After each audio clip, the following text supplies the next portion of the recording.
Hi, welcome to part 11 in our exploration of Asian art. In this segment, we're going to continue looking at the theme of nature in Asian art. We're going to travel to Japan and look at some architecture, landscape art. And in this one, we're going to be looking at a form of Buddhism known as Zen Buddhism. So Rowanji, the Rowanji is a temple located in North Kyoto, Japan. It's affiliated with a branch of Zen Buddhism. The followers of Zen Buddhism pursued enlightenment or awakening by means of self-introspection and personal experience in daily life. Um, um, so the sort of quintessential and aesthetics of Zen is epitomized in the rock garden and architecture of Rowanji. Rowanji thrived as a great Zen center for the cultural activities of the elite from the late 16th through the first half of the 17th century under the patronage of the Osawaka family. The temple and its gardens are listed as one of the historic monuments of ancient Kyoto. In late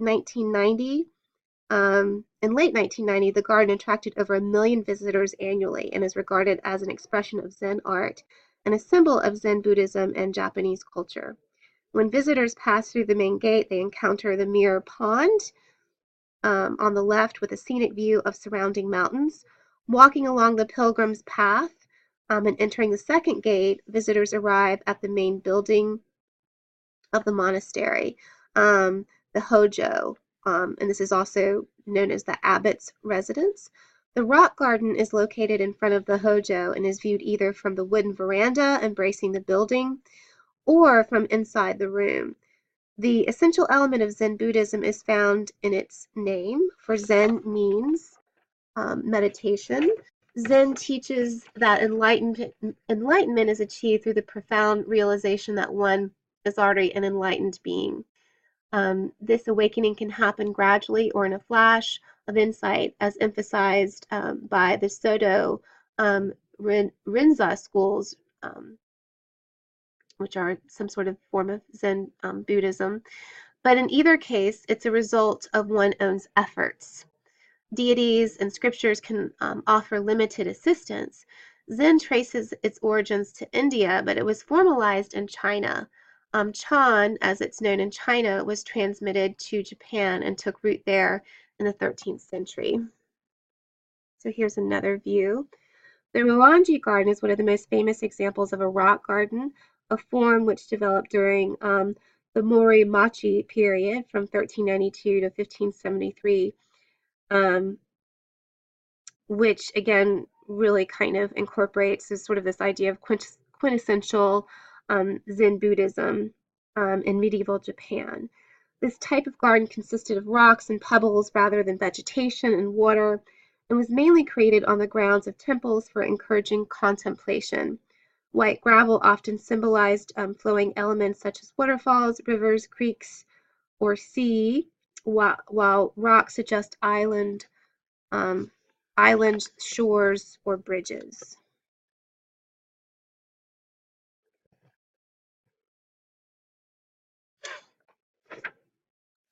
The garden may have been inspired by aspects of both Japanese and Chinese culture. For instance, Shinto, an indigenous religion of Japan, focused on the worship of deities and nature. Also, Zen Buddhism was derived from Chan Buddhism in China, emphasized meditation as a path toward enlightenment. Medieval Chinese landscape painting associated with this sect of Buddhism often displayed a sparse monochromatic style that reflected a spontaneous approach to enlightenment. Together, these concepts promoted the aesthetic values of rustic simplicity, spontaneity, and truth to materials that came to characterize Zen art. Today, the sea of gravel, rocks and moss of the garden, and the earthy tones of the clay wall, contrasting with the blossoming foliage beyond, evoke stillness and contemplation suitable for meditation. Like other Japanese gardens, the Milan G Garden presents stones surrounded by raked white gravel, with a minimal use of plants. 15 rocks of different sizes are carefully arranged in groups amidst the raked pebbles covering a 250 square foot meter rectangle of the ground. The stones are carefully arranged so that one can only see no more than 14 of the 15 at once from any angle. Starting from the largest group on the far left, a visitor's eyes rhythmically move through the garden from the front to the rear and back, and then from the front to the right upper corner. The garden is located on the south side of the Hoji, the main building used for the abbot's personal study and living quarters. The Hojo, I think it's Hojo, is divided into 6 rooms by sliding doors called Fusama. 3 rooms on the south, a reception, a lecture room, and a meeting room, and those on the north, a study, a changing room, and a central room consisting of 3 subdivisions. The next picture, maybe not.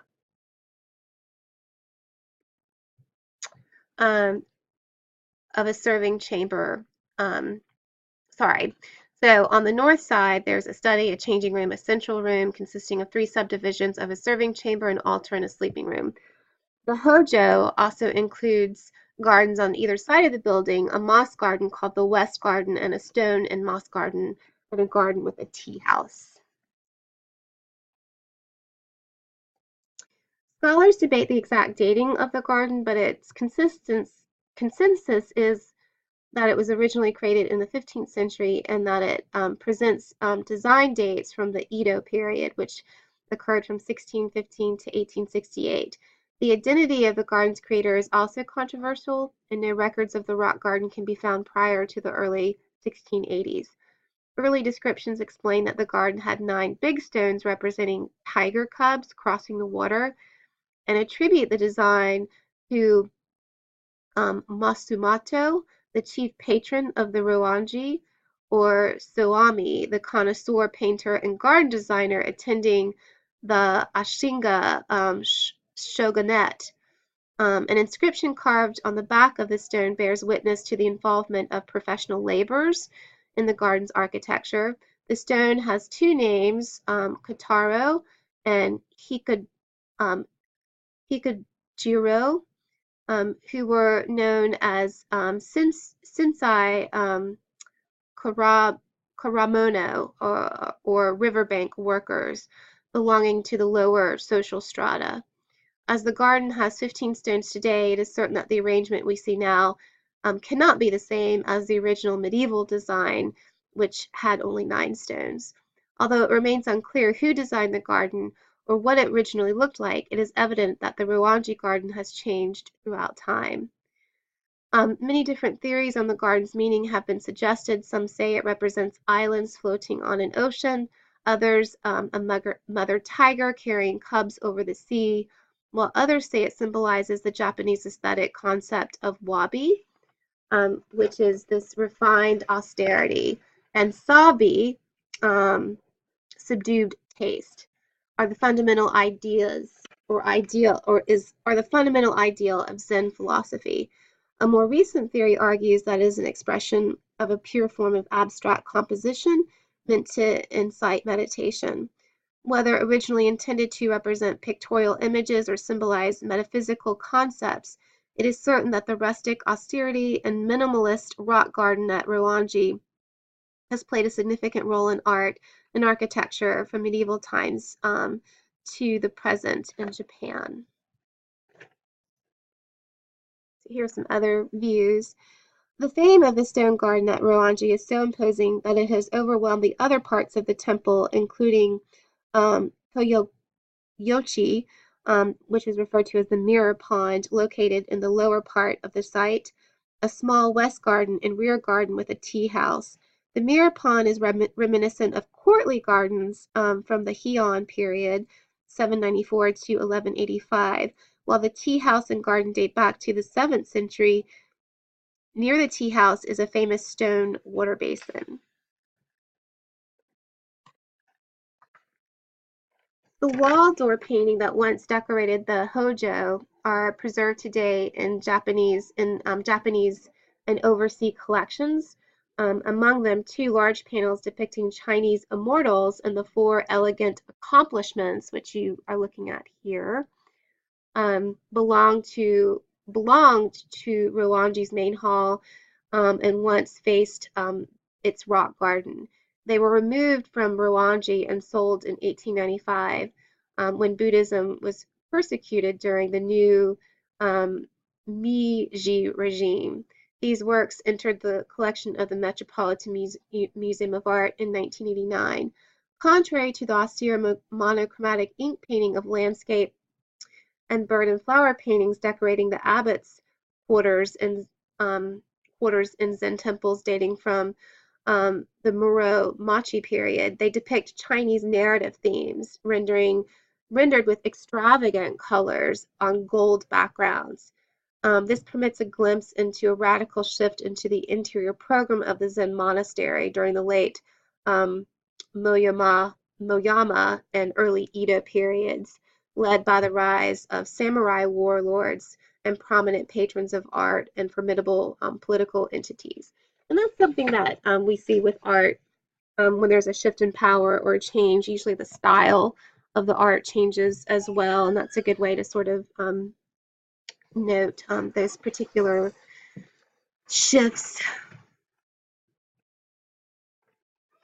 Recent scholars criticize the romanticized notion of Zen art and culture as a symbol of Japanese aesthetics, pointing out that this interpretation is largely a product of 20th century, fueled by growing nationalism in Japan.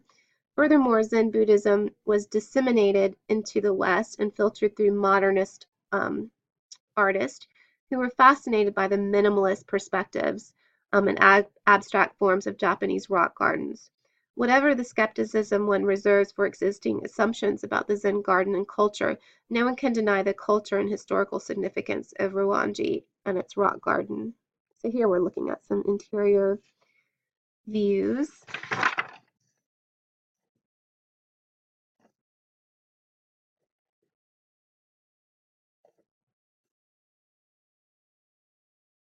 All right. Well, we're going to move from Chinese, Japanese, and Korean, um, the theme of nature, and move into a new theme. We're going to be looking at Chinese, Japanese, and Korean painting and printmaking. So we're going to be looking at a different media. So landscape paintings are highly prized in Chinese art. Like European paintings of the same date, they do not seek to represent a particular or mountain, but reflect an artistic construct yielding a philosophical idea. Typically, some parts of a painting are empty or barren, suggesting openness and space. Other parts are crowded, almost impenetrably. This intertwining of crowded and empty spaces is a reflection of the Taoist theory of yin and yang, in which opposites flow into one another. And so this is represented by the Yin-Yang symbol, which I'm sure you're familiar with, over here on your right.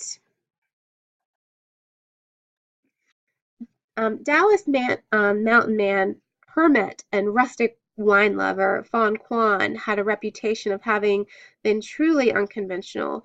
We know very little about this great artist, yet he painted the most majestic landscape painting of the early Song period. Everything about travelers by streams and mountains, which is possibly the only surviving work of Fan Quan, is an orderly statement reflecting the artist's worldview. Fan Quan's masterpiece is an outstanding example of Chinese landscape painting. Long before Western artists considered landscape anything more than a setting for figures, it was kind of considered a lowly sort of genre. Chinese painters had elevated landscapes as a subject in its own right. Bounded by mountain ranges and bisected by 2 great rivers, the Yellow and the Yangtze, China's natural landscape has played an important role in the shaping of the Chinese mind and character. From very early times, the Chinese viewed mountains as sacred and imagined them as abodes for immortals. The term for landscape painting, Shanshu Hua, in Chinese is translated as mountain water painting. Oh, that's really beautiful.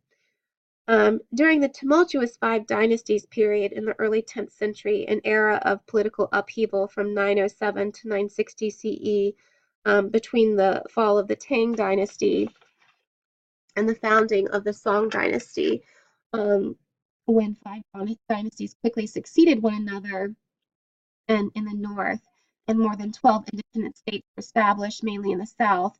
Recluse scholars who fled to the mountains saw the tall pine trees as representative of the virtuous man. In the early Northern Song dynasty that followed from the mid 10th to the 11th century, gnarled pine trees and other symbolic elements were transformed into a grand and imposing landscape style. So we'll look at some details. So here you see the gnarled pine tree detail. And so Quan, the artist of Travelers by Streams and Mountains, really did paint a bold and straightforward example of Chinese landscape painting. After the long period of political disunity, the Five Dynasties period, Fan Quan lived as a recluse and was one of the main poets and artists of the time who was disenchanted with human affairs. He turned away from the world to seek spiritual enlightenment. Through his painting, Travelers by Streams and Mountains, Fan Quan expressed a cosmic vision of man's harmonious existence in a vast but orderly universe. The Neo-Confucian search for absolute truth in nature, as well as self-cultivation, reached its climax in the 11th century and is demonstrated in this work. Fan Quan's landscape epitomized the early Northern Song monumental style of landscape painting. It's nearly 7 feet in height. The hanging scroll composition presents universal creation in its totality and does so with the most economic of means in terms of how he arranged the composition. Immense boulders occupy the foreground and are presented to the viewer at eye level. Just beyond them, one sees crisp, detailed brushwork describing rocky outcroppings covered with trees. Looking closely, one sees two men driving a group of donkeys loaded with firewood, and a temple partially hidden in the forest. In the background, a central peak rises from the midst. I'm going to get back. From the mist-filled chasm and is flanked by two smaller peaks. The solid screen of gritty rock takes up nearly 2/3 of the picture. The sheer height of the central peak is accentuated by a waterfall plummeting from a crevice near the summit and disappearing into the narrow valley.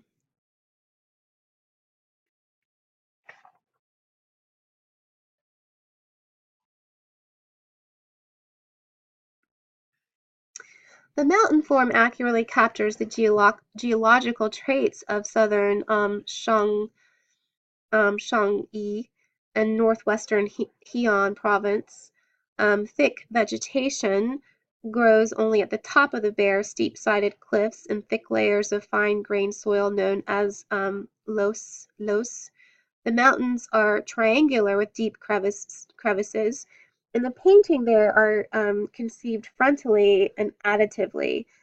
To model the mountains, Fan Quan used incised, thickened, and thinning contour strokes, textured dots, and an ink wash. Strong, sharp brushstrokes depict the knotted trunks of the large tree.